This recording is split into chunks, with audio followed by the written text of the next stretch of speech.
Hello everyone, welcome back to my YouTube channel. ఈరోజు వీడియోలో నేను చూపించే హెల్తీ రెసిపీ రాగి లడ్డూలు. ఈ రాగి లడ్డు రోజు తీసుకోవడం వల్ల హెల్త్ బెనిఫిట్స్ చాలా ఉంటాయి. ఇది రోగనిరోధక శక్తి పెంచడమే కాకుండా హెయిర్ ఫాల్ని తగ్గించి హెయిర్ గ్రోత్కి కూడా చాలా హెల్ప్ చేస్తుంది. ఈ రాగి లడ్డూలు 15 డేస్ వరకు స్టోర్ ఉంటాయి. రాగి లడ్డూలు తయారు చేసుకునే విధానం: ముందుగా మందపాటి కడాయిలో 2 స్పూన్స్ నెయ్యి వేసి, నెయ్యి కొంచెం వేడెక్కాక జీడిపప్పు ముక్కలు తురుము వేసి లో ఫ్లేమ్లో బాగా వేయించాలి. జీడిపప్పు బాదం లైట్ బ్రౌన్ కలర్ వచ్చే వరకు వేయించి తీసి పక్కన పెట్టుకోవాలి. అదే కడాయిలో 2 స్పూన్స్ నెయ్యి వేసి 1 కప్పు వరకు రాగిపిండి వేసి లో ఫ్లేమ్లో దోరగా 5 నిమిషాల పాటు వేయించుకోవాలి.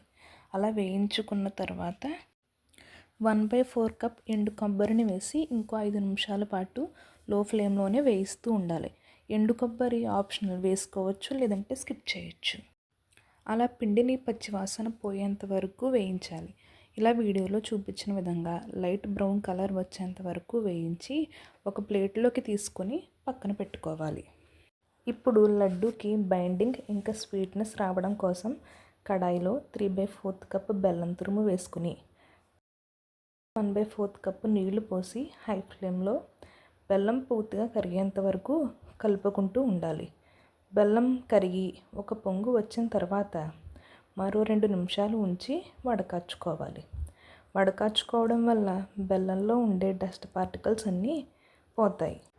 అలా వడకాచిన బెల్లం పాకాన్ని గోరువెచ్చగా అయ్యేంత వరకు పక్కన పెట్టుకోవాలి. ఇప్పుడు ముందుగా మనం సిద్ధం చేసుకున్న రాగిపిండి మిశ్రమంలో డ్రై ఫ్రూట్స్, ఇలాచీ పౌడర్, 1 స్పూన్ నెయ్యి వేసుకుని నెయ్యి కలిసేంత వరకు బాగా కలుపుకోవాలి.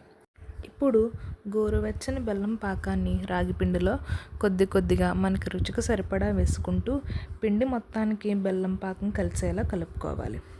అలా కలిపిన పిండిని మనకు కావలసిన సైజులో లడ్డూలా చుట్టుకుంటే మన టేస్టీ అండ్ యమ్మీ రాగి లడ్డు రెడీ.